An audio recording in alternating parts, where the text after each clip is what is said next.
Hey, how y'all doing? I'm back again for another edition of the Alex Morgan Show. Right here on your favorite YouTube channel or favorite web page. Go over to alexmorganshow.com and watch the show live. Did any of y'all catch Donald Trump's speech last night?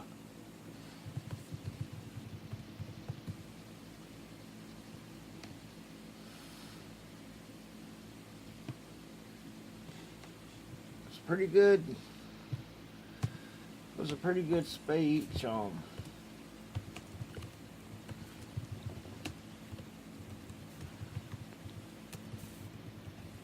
Although I'm not in favor of staying in Afghanistan no longer. I don't know how many of you all bought into what he said and the whole vacuum statement or whatever. I don't know. Well, yeah, I do know too. You have to remember, Donald Trump is a man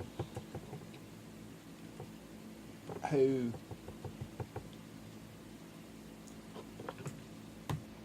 was born into money, I guess you would say. He's been extremely successful in his businesses, his all of his, well, not all of his ventures. Yeah, he has been unsuccessful at times, but at an early age he was sent to military school, and I guess while in military school he learned to respect authority, respect his elders, and which is good. I'm not knocking that one bit. However, what I am knocking is the fact that he went back on his campaign promise. Well, I won't say that he that he lied. I'm not going to say that he lied. But from what he said in his campaign, he said that he was going to get us out of that war as soon as possible.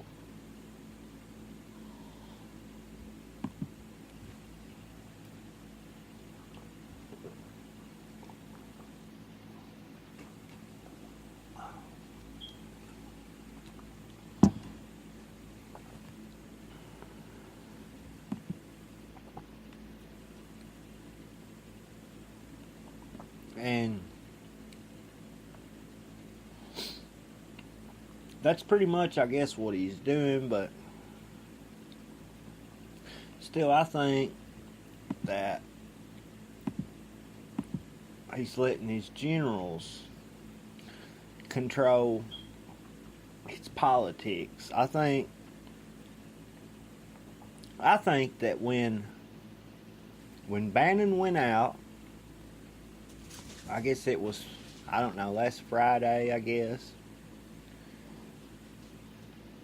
the whole Trump agenda pretty much went out the window with Bannon. It's what I'm thinking. Which I may be wrong. And you know what? He's going to have to run for re-election. So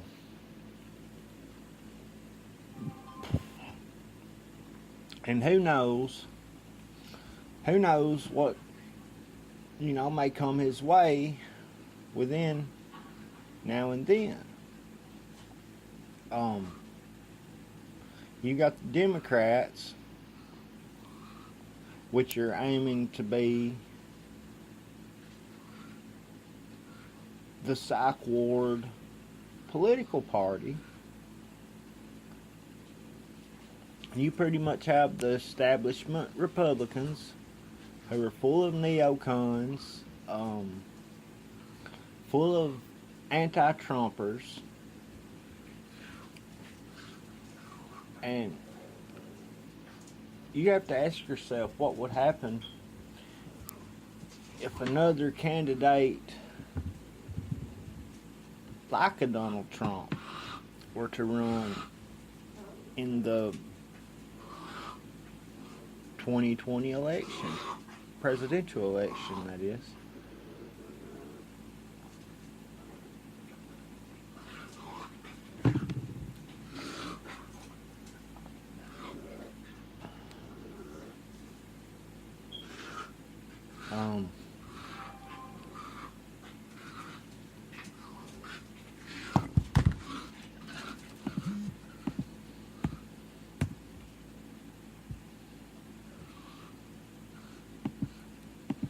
I have a lot of news today to share with y'all, a lot of articles.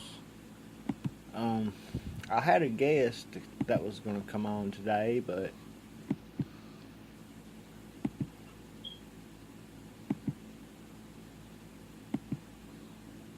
I pretty much waited around on them too long today.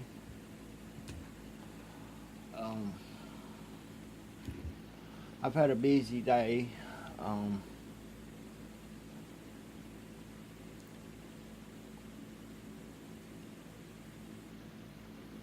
To say the least.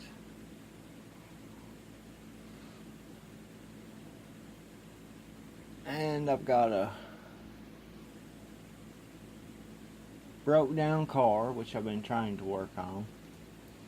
Folks, I need your help. If I'm ever going to keep this website going,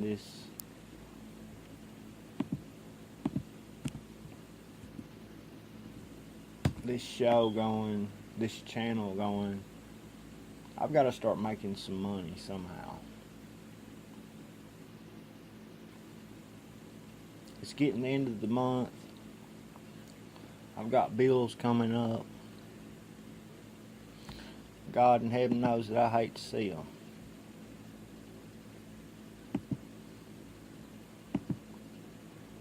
But with your support,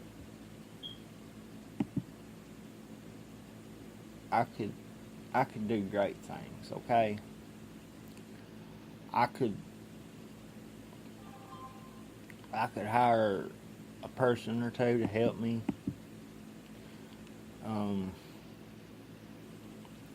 If I even had, just one person on my team, that would be a big, big help. I might actually be able to do a show on time,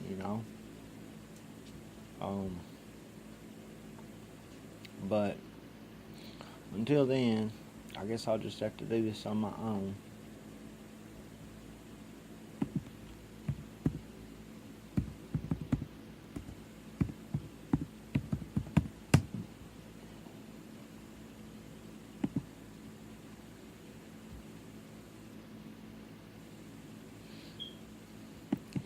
Checking out the website, making sure everything was up like it should be. But yeah,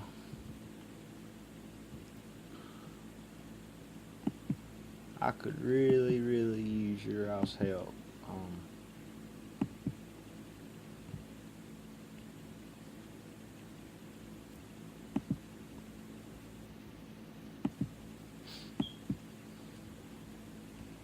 Here's what MSNBC was saying about the president's speech last night.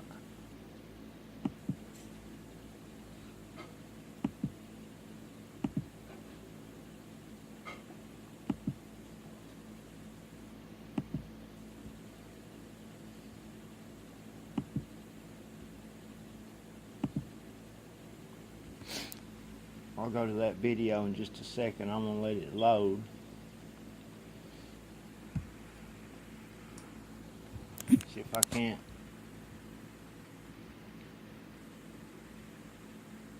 get things to work better today. I don't know. Probably not, as usual. This is a Fox News alert. President Trump offers a new vision for American foreign policy during a national address at Fort Myers in Virginia, where he outlined a new agenda for Afghanistan. I have my full opening monologue coming up later in the show. Also, Newt Gingrich will join us. And, of course, we'll get analysis from...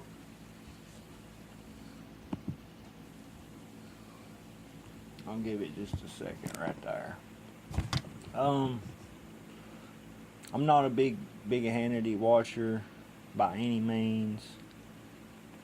Hannity's okay. He's pretty much the only person that we have in the mainstream media that will tell us the half-truth or anything that's half on, for that matter. But yeah, Hannity's okay, I guess. From our military leaders, but first, it was the perfect setting at Fort Myer in Arlington, Virginia, in front of his cabinet and, of course, the troops. Now, he stood there on hallowed ground right near America's National Cemetery, where thousands of brave men and women who fought and bled and died for our country are laid to rest. Now, the speech was also delivered perfectly, the right tone, the right cadence, the right pitch. The president's position on Afghanistan is based on what he calls principled realism, and the commander-in-chief also proved tonight that he's willing to listen to the advice of the men and women on the ground, the generals on the ground that really win wars. Watch this. My original instinct was to pull out, and historically, I like following my instincts. But all my life, I've heard that decisions are much different when you sit behind the desk in the Oval Office. Now, President Trump also outlined that America's #1 goal right now is the safety and security of you, the American people, and not foreign nation building. Watch this. We will no longer use American military might to construct democracies in faraway lands or try to rebuild other countries in our own image. Those days are now over. Instead, we will work with allies and partners to protect our shared interests. We are not asking others to change their way of life, but to pursue common goals that allow our children to live better and safer lives. This principled realism will guide our decisions moving forward. Now, the president also declared the days of endless military spending and foreign conflicts are over. Take a look. America will work with the Afghan government as long as we see determination and progress. However, our commitment is not unlimited, and our support is not a blank check. Not a blank check. President Trump then pressured the countries in the region near Afghanistan. It's their time to step up, and they've got to pay their fair share. Take a look. We will ask our NATO allies and global partners to support our new strategy with additional troop and funding increases in line with our own. We are confident they will. Since taking office, I have made clear that our allies and partners must contribute much more money to our collective defense, and they have done so. And here is the commander-in-chief. He's refusing to telegraph our military plans to America's enemies. This is refreshing. Take a look. Conditions on the ground, not arbitrary timetables, will guide our strategy from now on. America's enemies must never know our plans or believe they can wait us out. I will not say when we are going to attack, but attack we will. Now, after outlining his new plan for Afghanistan, President Trump made a powerful call for unity in America. And, of course, he made his opening statement, obviously geared at the tragedy in Charlottesville. Take a look at this. When one part of America hurts, we all hurt. And when one citizen suffers an injustice, we all suffer together. Loyalty to our nation demands loyalty to one another. Love for America requires love for all of its people. When we open our hearts to patriotism, there is no room for prejudice, no place for bigotry, and no tolerance for hate. And we're going to have much more later on the program with Newt Gingrich tonight. Plus, tonight, we saw the president in governing mode. Now, he has faced an onslaught, as we all know, of unprecedented attacks. And if I had any advice for the president, that using the power of the pulpit to advance his agenda with a good cadence and tone and obviously a good plan that has been studied well, this is now the time for the agenda, and the agenda, and tonight was a great first step. The power of that presidential pulpit is beyond description. Now take out a few missteps that have occurred, and of course the unrelenting media attacks and Democratic attacks. When you really think about fixing America, the forgotten men and women, and keeping us safe and secure, you know what? There are no boundaries to the incredible things that can be done for this country and for the world. What we saw tonight is the president's better self. Now it's time to get to work, especially after Labor Day. Let's not step on this win. Joining us now is the former U.S. Ambassador to the UN, Fox News contributor John Bolton. Mr. Ambassador, let's start with you, your general impressions. I like a lot of things about that. I don't like nation building. I don't like an unlimited budget. I don't like others not stepping up and doing their part. I don't like the fact that other presidents have telegraphed even pulling out, and then people just have to sit and wait, and then they know they're free to go back to the nefarious activities. Your thoughts generally? Well, I think this is a dramatic change from the Obama administration. That's probably the most important thing, and I think that comes through clearly in a lot of respects. I think much of what the president said is exactly right. He's not going to have artificial time limits. He's not going to negotiate with the Taliban until presumably they have been sufficiently beaten back so that they negotiate on our terms. And he said to the troops that they'll have the necessary tools and the right rules of engagement. Nonetheless, I still think there are a couple of critical points here where, while the speech rhetorically was fine, we need to see how it plays out. Number one, Pakistan, which he correctly brought up as one of the changing that policy, one of the pillars of his new policy. Look, I think Afghanistan will be won or lost in Pakistan, and I certainly think that more pressure on the government there because of its support for terrorist groups, giving them safe haven in Pakistan is welcome. But let's be clear, Pakistan is a nuclear power, and to see them tip into terrorist control themselves would give us Iran or North Korea on steroids now. And there's one word missing from the president's speech that I think should have been there, and that word is China.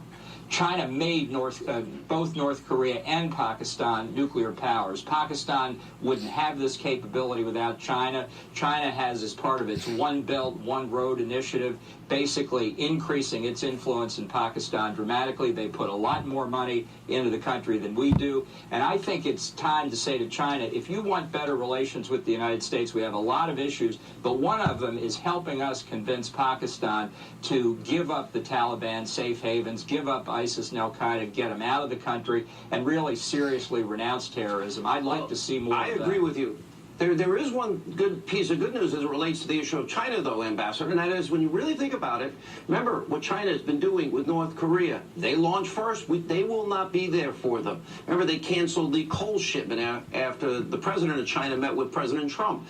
So apparently they have a good relationship. Apparently 30-minute meetings went on for 3 hours. So there seems to be some hope there. But I want to go over some of the president's words. You know, and he talked about winning a war, obliterating the enemy, empowering generals that are on the ground and soldiers in the field, that you can't make these decisions from Washington. You're not going to telegraph what they do. These partners must contribute, and we're going to blow them away. And one of my biggest complaints, and he addressed this tonight, is Vietnam, 58,000 of America's greatest die, and we pull out because politics, you know, we begin to view war through the prism of politics. The war in Iraq and Afghanistan, they both were equally politicized. You cannot politicize war, nor do we need to be involved in nation building. But if we want to defeat radical Islam, and we see all these attacks, we better take it seriously there to prevent it from here. I think it's a good strategy. Yeah, remember, Barack Obama said in the war on terrorism, we're not going to have something like the end of World War II with this Japanese surrender signed on the bridge of the Missouri. Of course, actually, it was signed on the main deck of the Missouri. But and then he put handcuffs on our soldiers. Yeah, victory is such an old-fashioned concept, and I think Trump has reversed that. I do think in his rhetoric tonight, though, maybe from his advisors, there's still the implicit argument that we're fighting in Afghanistan to defend Afghanistan. That is incidental to the reason we're there. We're there to protect America from the terrorist threat, and that's why when you say there's no blank check for Afghanistan, certainly in terms of nation building, I absolutely agree with that. But we cannot believe that our defense ultimately rests on Afghanistan, because if that's the case, we've got real trouble.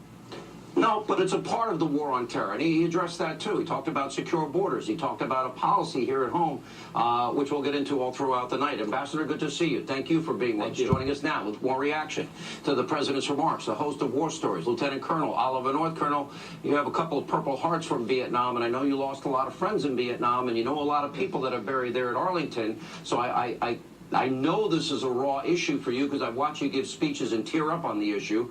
And you're as tough a guy as I'll ever meet in my life, and your heart breaks for these families and everybody. The biggest thing I heard tonight is obliteration, winning, taking the handcuffs off, letting the generals and the guys on the ground decide, and no longer was it going to be about nation building, and no longer are we going to have these ridiculous rules of engagement. Well, for the very first time, we have a definition of victory: attacking the enemies and obliterating ISIS and AQ, and preventing the Taliban from taking over, and stopping terrorists from killing and attacking Americans. Straightforward and good stuff, and the right thing to say, certainly in the aftermath of 8 years of the previous administration. He's going to shift from a time-based to a condition-based decision on any withdrawal. He's going to integrate the military, diplomatic, and economic instruments of power. And he put, as Ambassador Bolton just said, put Pakistan on notice. And the idea of not giving away instances of when the troops are coming, when they're going, and what we're going to do to attack, all very, very good, long overdue. And obviously, this is going to make a difference. Here's the problem. We've now had 17 generals in 16 years running the war in Afghanistan. That's right.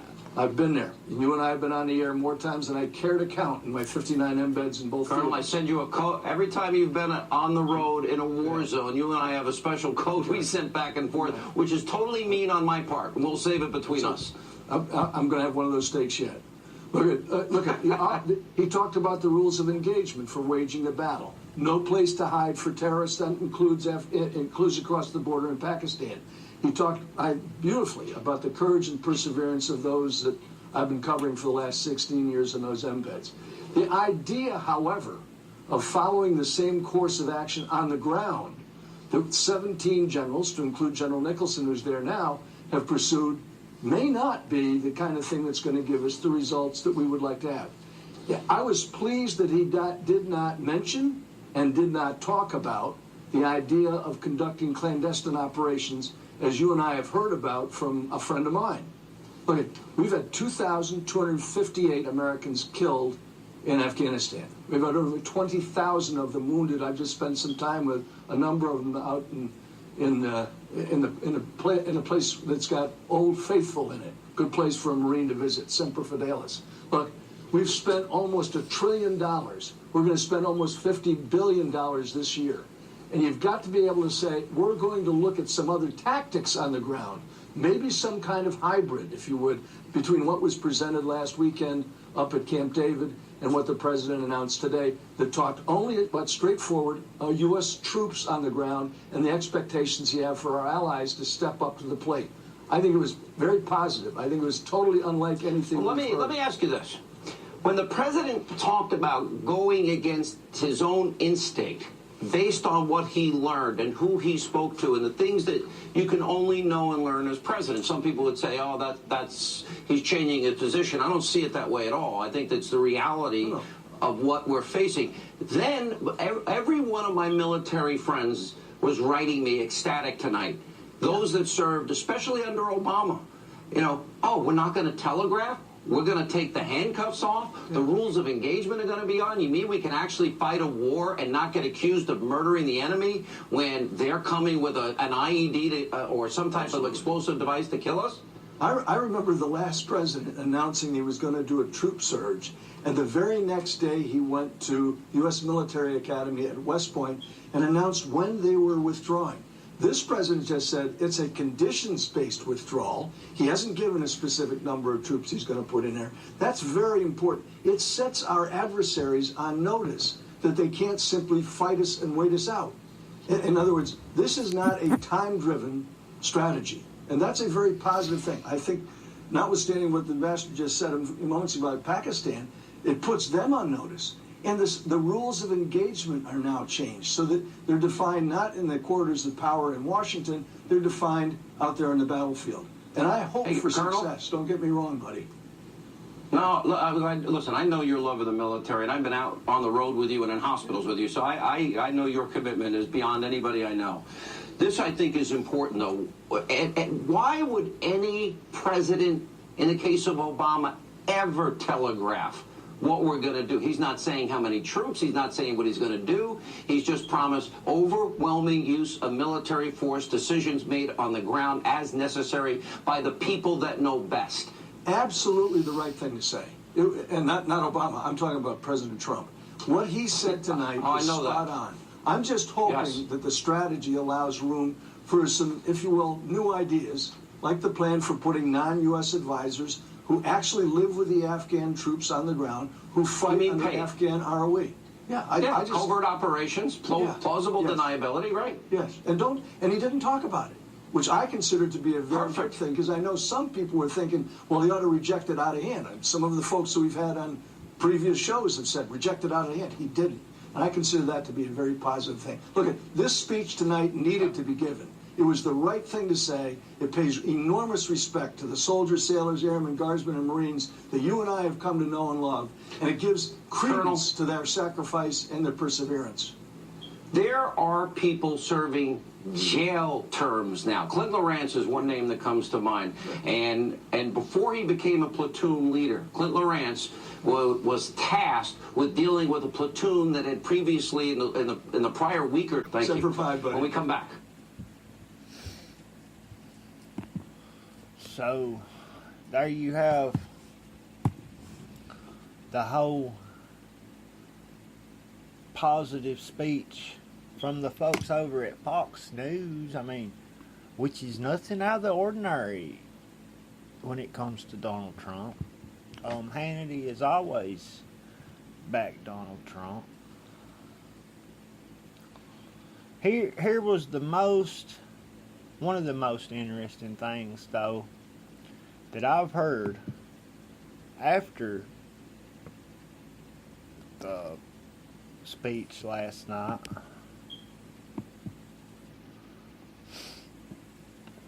This was, I'll play it in a minute, I'll tell you about it. This was today on the Alex Jones show. Him and Steve Pajanic was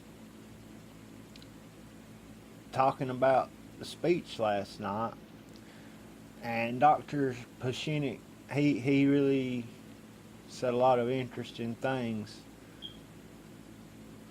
not only to do with this presidency, but prior presidencies before. Let's listen to this. But then I kind of feel bad. If that's really what's going on, we're a big enough show now where if he's not going to tell them the strategy, because you don't tell us what you're going to do, but then you don't want his constituents to get mad at him that he's betrayed us, I'm kind of in a quandary here. But Trump always told /ISIS folks. Dr. Pajanic, that's a mouthful, but is that somewhat accurate or is that wrong? It's completely wrong. Not only has the president lied to the American public, but more importantly, the generals, Mattis, McMaster's, the people we helped to put in, have lied to themselves and to the American public. These are generals who know better than to say that more troops putting into a constant war and insurgency will clean out the area, Afghanistan.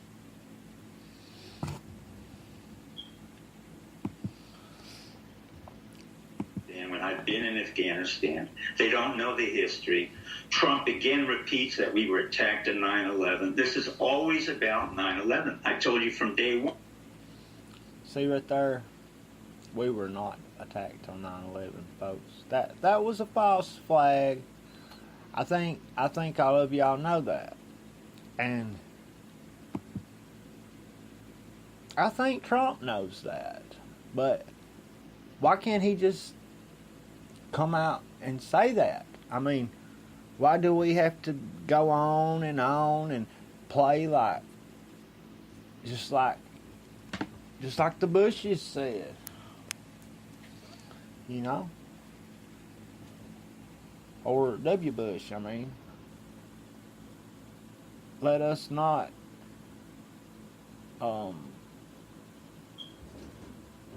fathom anybody that has outrageous conspiracy theory, whatever the hell he said. But yeah, you know that wasn't no attack. There's no way that 19 Afghani, Taliban, whatever, could hijack 4 aircraft and maneuver them the way that they did and pull off the kind of attacks that they did. When I came on this show, it wasn't about Breitbart or Bannon or any of the guys. It was about guys like me and others who said these generals are cowards. They're moral, intellectual cowards. I've known that about McMaster because we paid him. I knew that about Mattis. But I had warned my men in G2, you put these guys in and they act in a different way, I will turn against you and I will have every American turn against you because this is a disaster. There is no strategy. Putting in more men, McMaster is an idiot. He knows very well does nothing. The effect that you're going to put pressure on Pakistan is absurd. The Pakistani, and Pompeo is the smartest, knows that this was created by ISI, the Inter-Service Intelligence Agency, and the CIA then created the Inter-Service Intelligence. Now, let me just get further. There was no terrorist attack from Afghanistan or Iraq, and these generals know it. They're lying. They're moral cowards, and they're ineffectual. And I say this as a former Rear Admiral and a military officer who resigned my commission with honor, and I find them disgraceful.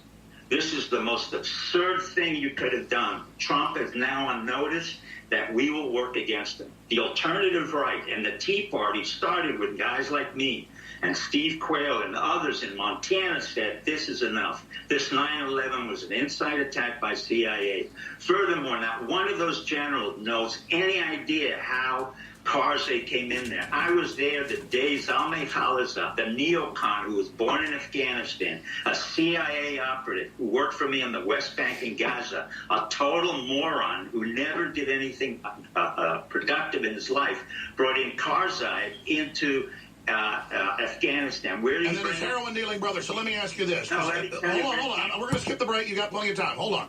Because I want to be clear. I don't call up guests and set up what we're going to.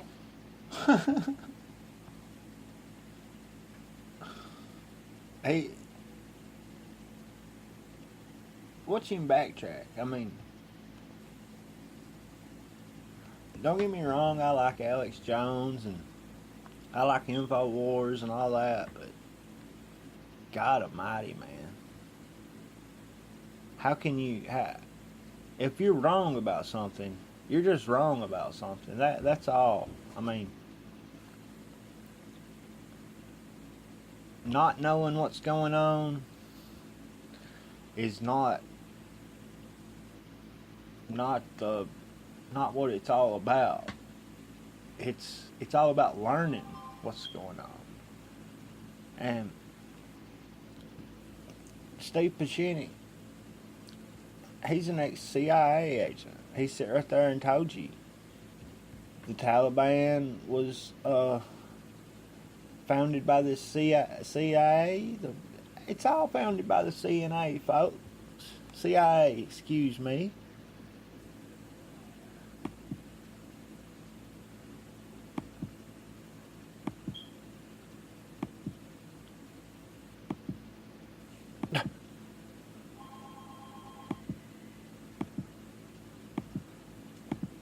Has never won a war. He wrote a book which shamefully tells about dereliction of duty, and he's committing the very dereliction of duty. He knows that. In order to increase his prestige and his presence. He's brought in Mattis, also, who never won a war. Every one of those generals have been out of Iraq. They came in right after. I understand generals always want to fight the war that everybody's lost to prove they can do it. But I agree with you. If it is delusion, they really believe they're going to win with this plan, though, and they really believe they're going to let the military actually wipe out the real ISIS and Al-Qaeda folks that we know we've been protecting. So isn't this a different strategy, or are you saying it's all bull? It's bullshit. It's bullshit. Created by the CIA. The real ISI was created by the CIA. The real Al-Qaeda was created by the CIA. What are you talking about? We don't have a war on terror. This is 16 years of insurgency in a place that's not even a country. McMaster knows that. Mattis knows that. I've been in Afghanistan. I understand, but you're saying, I understand you have, but you're saying Trump then, the thing I Trump made a big mistake. He should have gone with his impulse. He knew better not to listen to the Well, general. you notice he said that. Did you watch the speech where he said, my instinct says don't do this? I don't care what a man says. I care what a man does. And he went against his instincts. He was brought in for his instincts, not to hear the generals. And we actually helped the generals to come in to stop a war. That was my mistake and others. But we will get rid of these generals. They should have been court-martialed for the arrogance and the stupidity and the number of lies. Let me stop you then, because I want to look at this then as if you're right. He looked forced last night. He didn't want to get to that part. He said, my instincts say this is bad, but now I'm behind the desk and things are different. How did they get him to do this when he's very pig-headed and always does what he thinks is best? Because you got to remember, when his father wanted to get rid of him and put him into... The plan is to kill everyone in Afghanistan.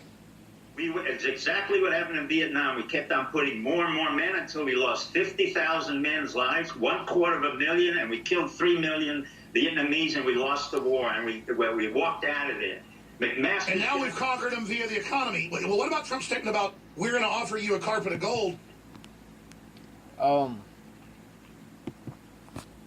yeah, how about this, folks? It continues over and over and over again. We're getting the same thing that we've gotten from the last, how many, 4 presidents maybe? We're ending out with the same thing. And I don't want this.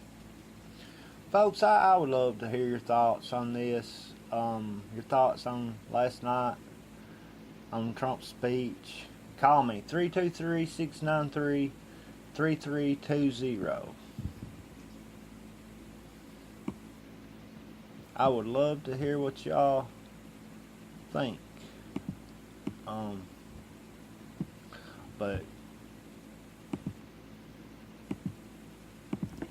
and even Alex Jones is the biggest 9/11 conspiracy theorist of all time, okay? The biggest. At least one of the biggest. Pretty much got famous off of it, okay? And you have to ask yourself, why doesn't he call on this BS? Yeah. I mean, really, come on.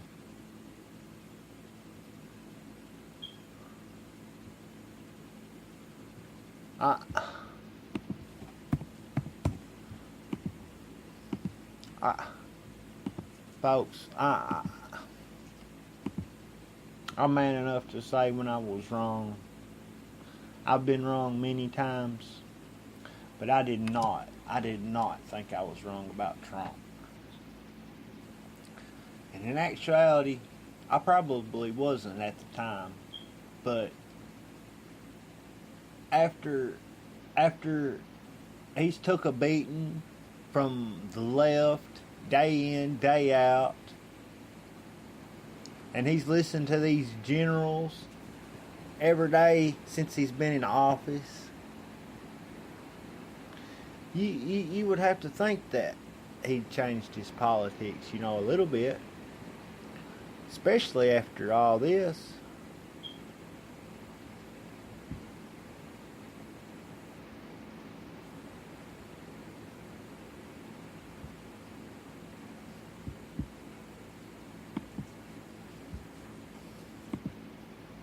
Zero.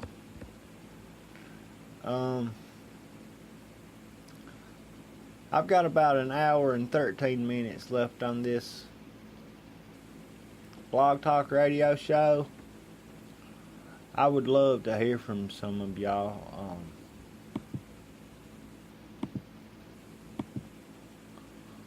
Doesn't matter who you are. It doesn't matter what your views are. As long as you have a view. Hey, I'm interested in hearing about it. And I'm sure everybody else is too. But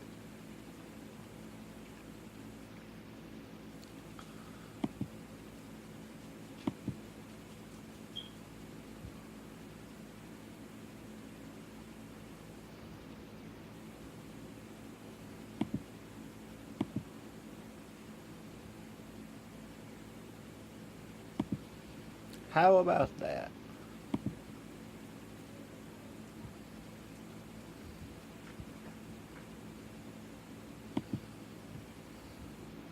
Of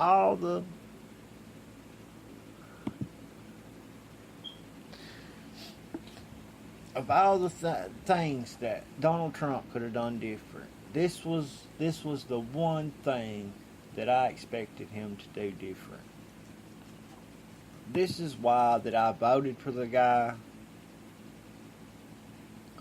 I wanted our troops to come home. I'm tired of losing soldiers to an unwinnable war, okay? You're not going to win this war.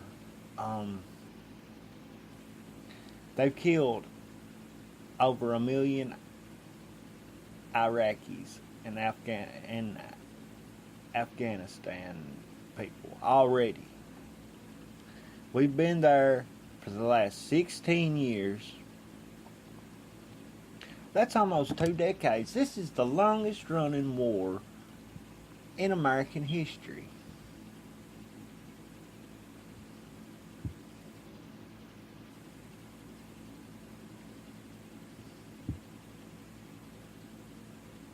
Yet,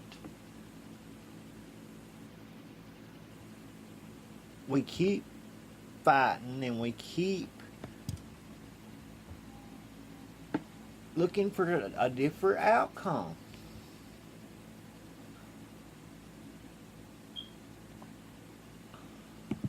I don't get it, really. Well, I guess I do. Trump just listens to his generals too much. He should have went on his instincts.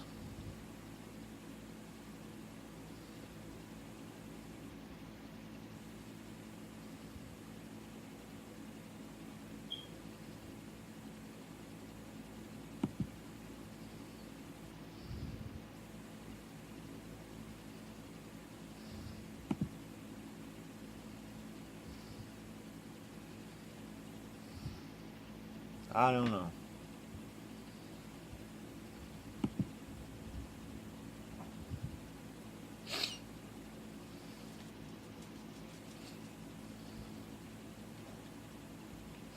Again, folks, if anybody's listening out there tonight, I'd love to hear from you. 323-693-3320.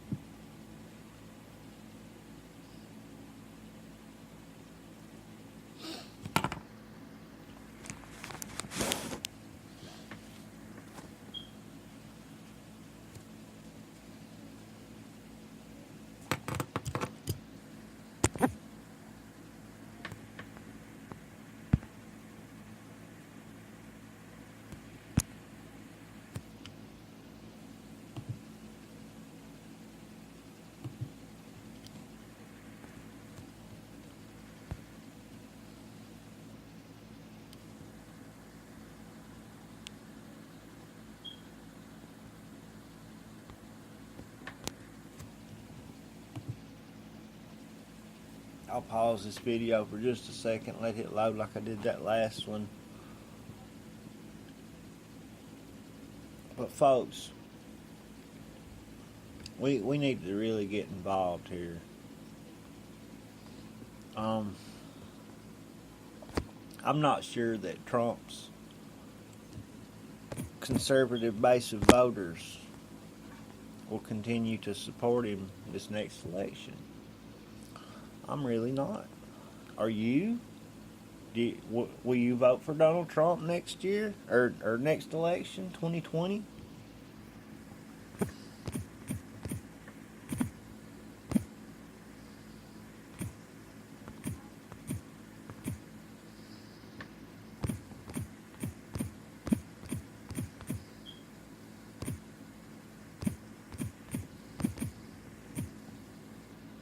I mean, I don't know that I will. I really don't.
Meanwhile, you still have leftists across the country supporting the tearing down of historical statues.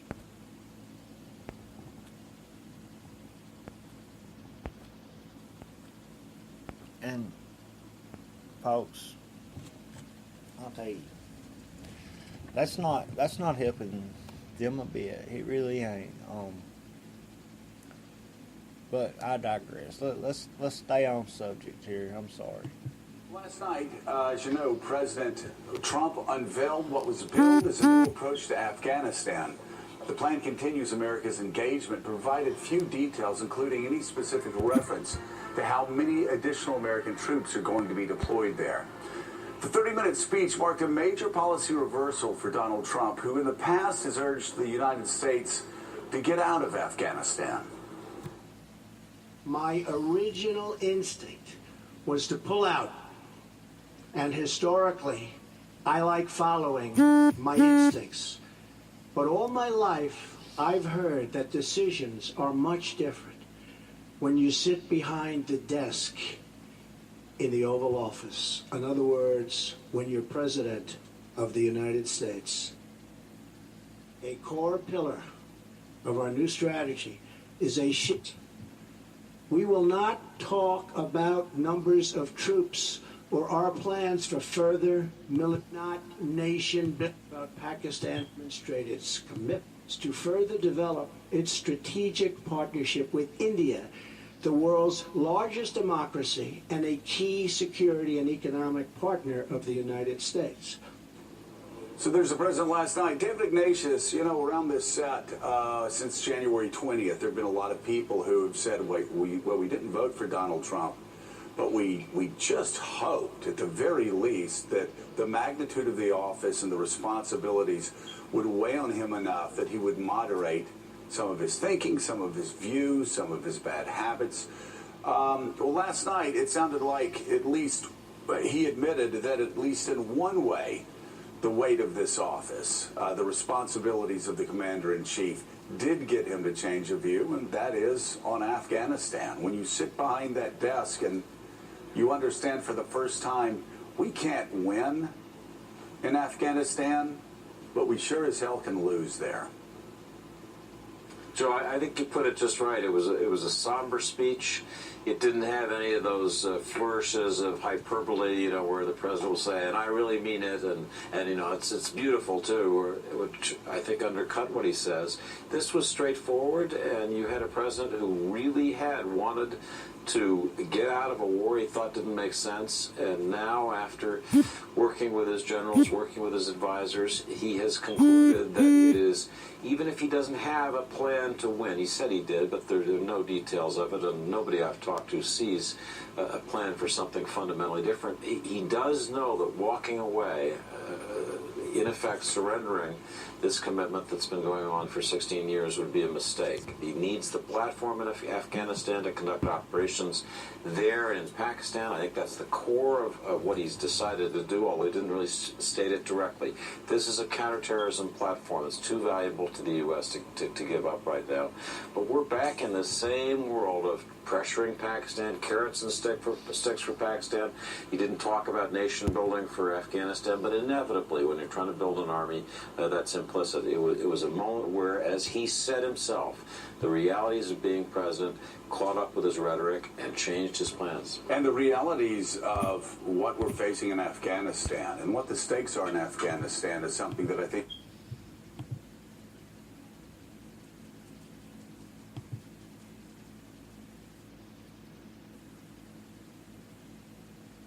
John, you're on the air. Go ahead. Ah, shoot. I cut my collar off.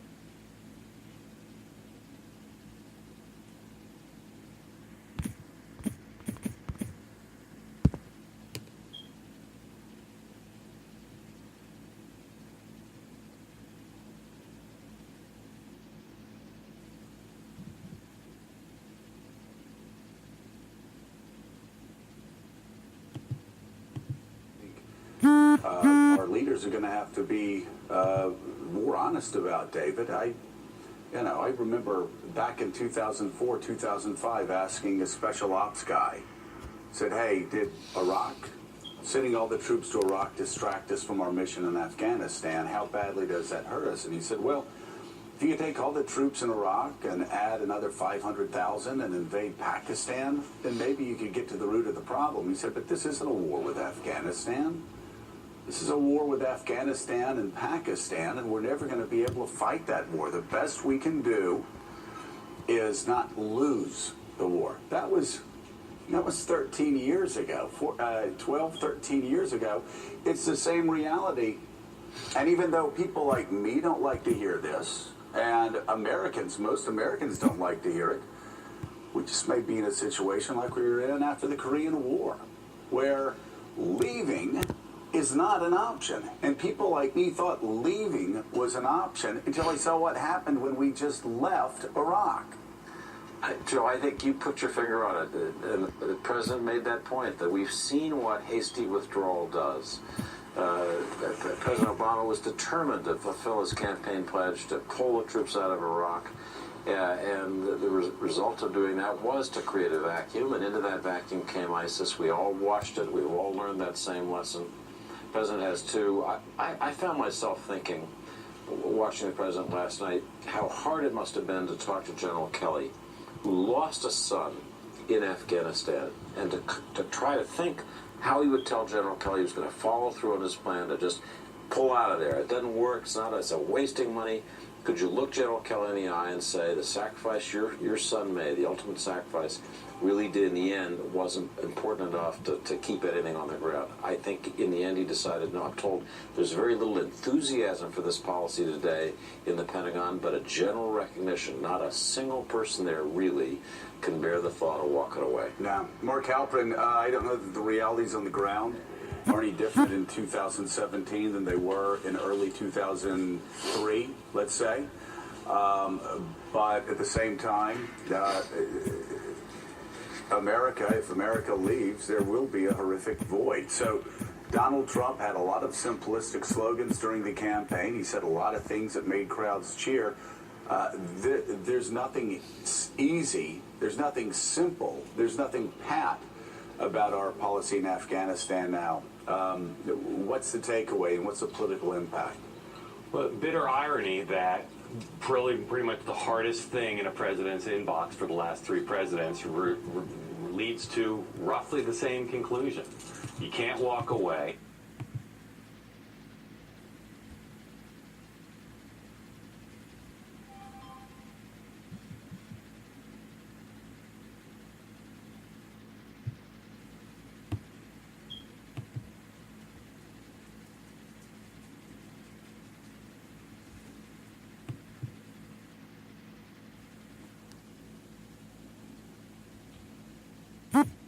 John, you're on the air with the Alex Morgan Show.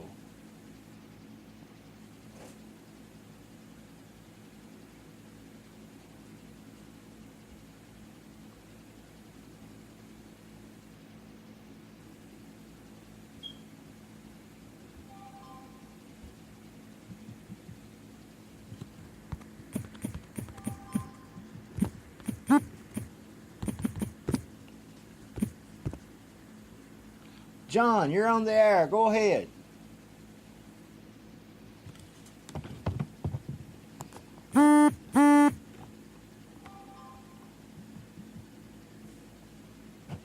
John, you're on the air. Go ahead.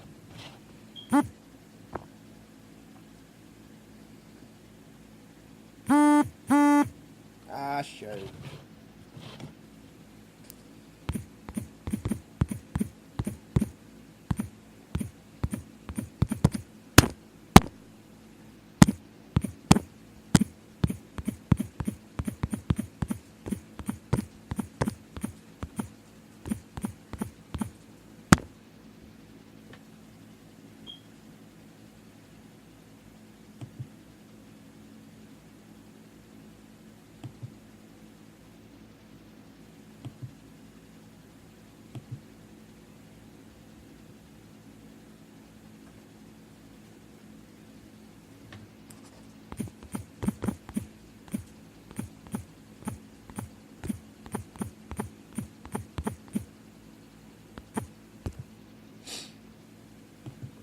See if I can get John back on.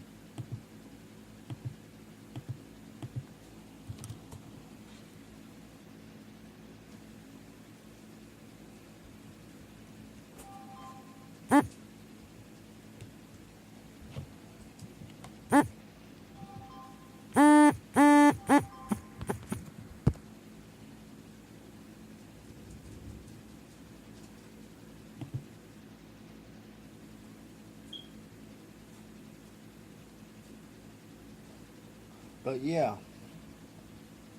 even you have the people over there at MSNBC not supporting Trump. Even Lindsey Graham last night was, smiling and this and that.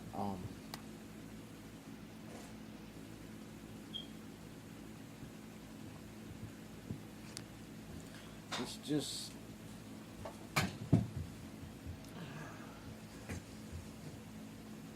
it actually becomes sort of obvious.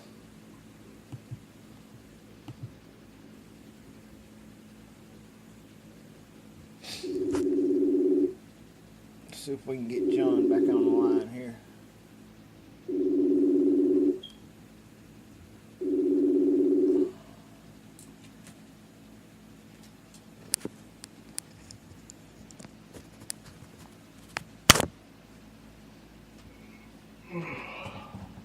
I can hear you now, buddy. How you doing? Do what? I said I can hear you now. How you doing? I'm doing pretty good, man. That's good. Just sitting here. What's going on tonight? Nothing. Doing a little showage. Are we on the air right now? Yeah, we on the air. Oh, well. I heard that. I gotta go take a little restroom break, but I'll be with you in a few minutes. Okay, I'll just leave this on. Yeah, I'll minimize the screen. Just come back and holler at me when you're ready. Okay, I'll holler at you in a few minutes. All right. Well, we got him back. I now see. Then what? I'm talking to the show. I now see that the audio to that number is not working somehow or another, which I need to work on or something. Probably this damn computer. But anyways, let's move it on here a little bit. Let John go do his thing.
You back? Hey, well, no, I'm gonna be a few minutes, so you can go ahead and talk what you want to do. But I'm just gonna leave this open so we'll be on the feed or whatever. I'll mute you. Message me. Okay. Yeah, mute me, and I'll message you when I get back in. All right.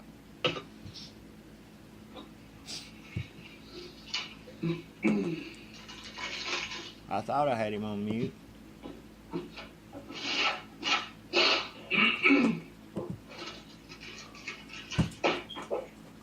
I can't mute him. Damn. I can't mute you, buddy.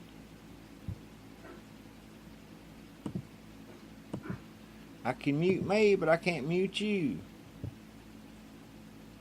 Let's see here.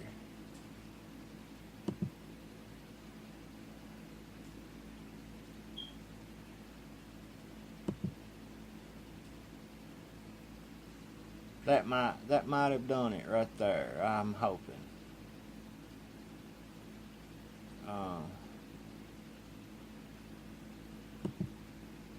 Now, McConnell in private doubts Trump can save presidency.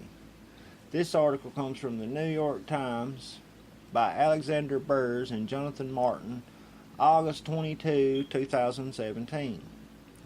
The relationship between President Trump and Senator Mitch McConnell, the majority leader, has disintegrated to the point that they have not spoken to each other in weeks, and Mr. McConnell has privately expressed uncertainty that Mr. Trump will be able to salvage his administration after a series of summer crises. What was once an uneasy governing alliance has curled into a feud of mutual resentment and sometimes outright hostility, complicated by the position of Mr. McConnell's wife, Elaine L. Chao, in Mr. Trump's cabinet, according to more than a dozen people briefed on the imperiled partnership. Angry phone calls and private bad-mouthing have devolved into open conflict, with the president threatening to oppose Republican senators who cross him, and Mr. McConnell mobilizing in their defense. The rupture between Mr. Trump and Mr. McConnell comes at a highly perilous moment for Republicans who face a number of urgent deadlines when they return to Washington next month. Congress must approve new spending measures and raise the statutory limit on government borrowing within weeks of reconvening, and Republicans are hoping to push through an elaborate rewrite of the federal tax code. That is scant room for legislative error on any front. A protracted government shutdown of a default on sovereign debt can be disastrous for the economy and for the party that controls the White House and both chambers of Congress. Yet Mr. Trump and Mr. McConnell are locked in a political Cold War. Neither man would comment for their story. Don Stewart, a spokesman for Mr. McConnell, noted that the senator and the president had, quote, shared goals, unquote, and pointed to, quote, tax reform, infrastructure, funding the government, not defaulting on debt, passing the defense authorization bill, unquote. Still, the back and forth has been dramatic. In a series of tweets this month, Mr. Trump criticized Mr. McConnell publicly, then berated him in a phone call that quickly devolved into a profane shouting match. During the call, which Mr. Trump initiated on August 9th from his New Jersey golf club, the president accused Mr. McConnell of bungling the health care issue. He was even more animated about what he intimidated was the Senate leader's refusal to protect him from the investigations of Russian interference in the 2016 election, according to Republicans briefed on the conversation. Mr. McConnell has fumed over Mr. Trump's regular threats against fellow Republicans and criticism of Senate rules, and questioned Mr. Trump's understanding of the presidency in a public speech. Mr. McConnell has made sharper comments in a private describing Mr. Trump as entirely unwilling to learn the basics of governing. In offhand remarks, Mr. McConnell has expressed a sense of bewilderment about where Mr. Trump's presidency may be headed, and has mused about whether Mr. Trump will be in a position to lead the Republican Party into next year's election and beyond, according to people who have spoken to him directly. While maintaining a pose of public reserve, Mr. McConnell expressed horror to advisers last week.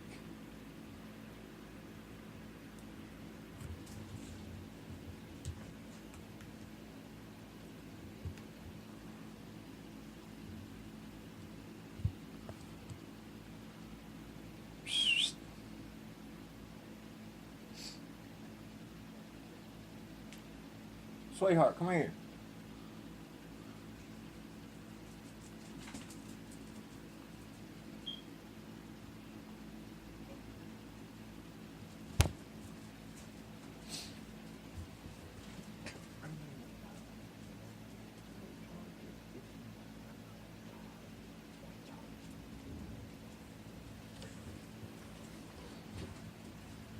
I'm sorry about that. I think my camera's getting ready to die, and maybe the battery is even quit. It's quit charging.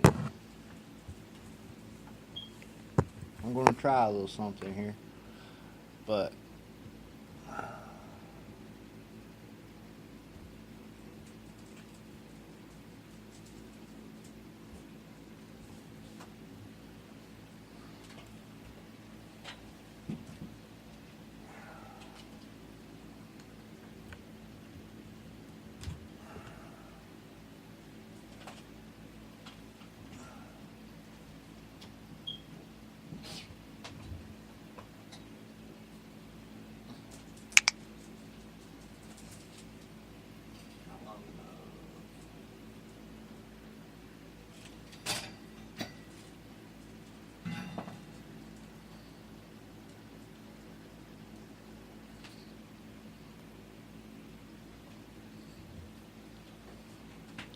folks, I'm going to go ahead and stop this video feed because it's fixing to die.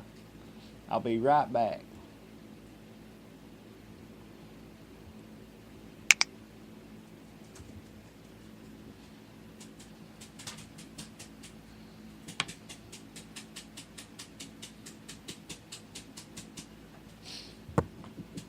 While maintaining a pose on public reserve, Mr. McConnell expressed horror to advisors last week after Mr. Trump's comments equating white supremacists in Charlottesville, North Carolina, with protesters who rallied against them. Mr. Trump's most explosive remarks came at a news conference in Manhattan where he stood beside Miss Chao, deflecting a question about the tensions between her husband and the president she serves, told reporters, quote, "I stand by my man, both of them," end quote.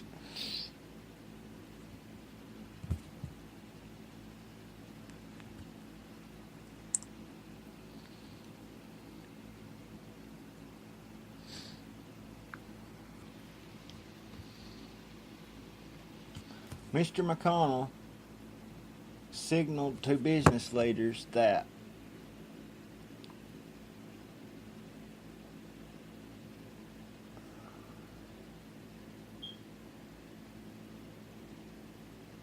he was deeply uncomfortable with Mr. Trump's comments. Several who resigned advisory roles in the Trump administration contacted Mr. McConnell's office after the fact, and they were told that Mr. McConnell fully understood their choices. 3 people briefed on the conversation said Mr. Trump has also continued to badger and threaten them. Mr. McConnell's Senate colleagues, including Senator Jeff Flake of Arizona, whose Republican primary challenger was praised by Mr. Trump last week. Great to see that Dr. Kelly Ward is running against Jeff Flake, who is weak on borders, crime, and a non-factor in Senate. He's toxic. Donald Trump, it says that he tweeted that on August 17, 2017.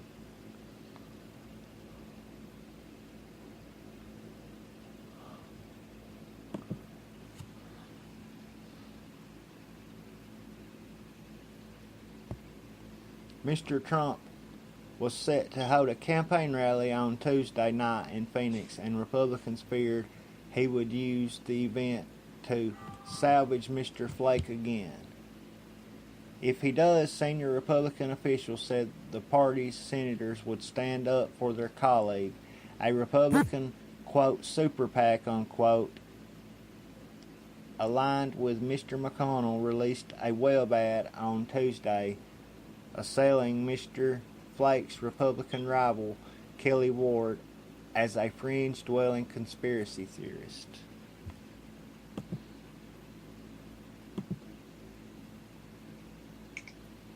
That's the end of that article. I wanna play this because I've not yet listened to it.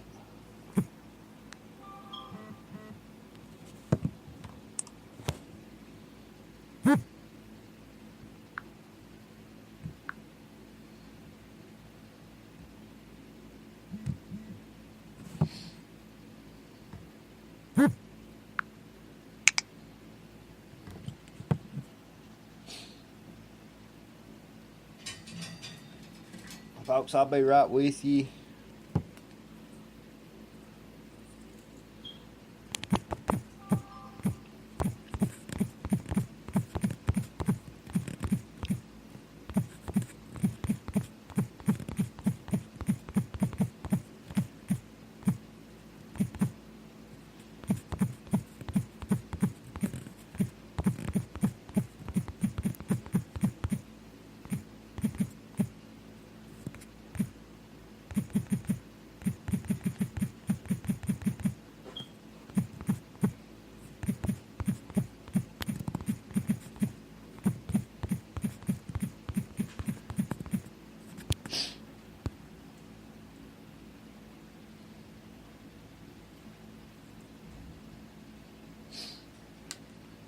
We'll go ahead and set up this other camera before this one dies.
One year ago, Arizona Republicans rejected Chemtrail Kelly Ward.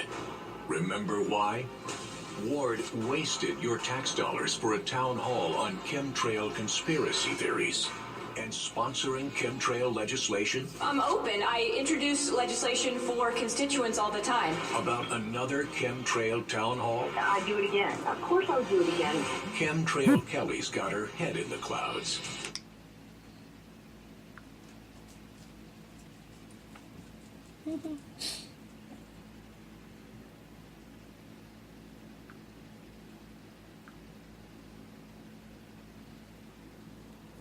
With crazy ideas. She bizarrely blamed John McCain for ISIS. John McCain is directly responsible for the rise of ISIS. Yet dangerously calls for restraint in fighting them. What is your response to ISIS? Restraint and realism.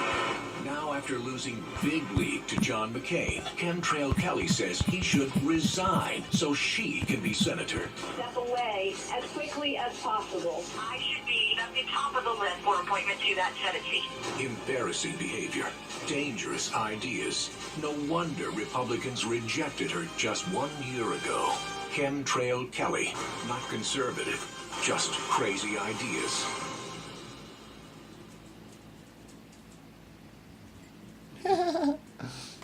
So there you have it.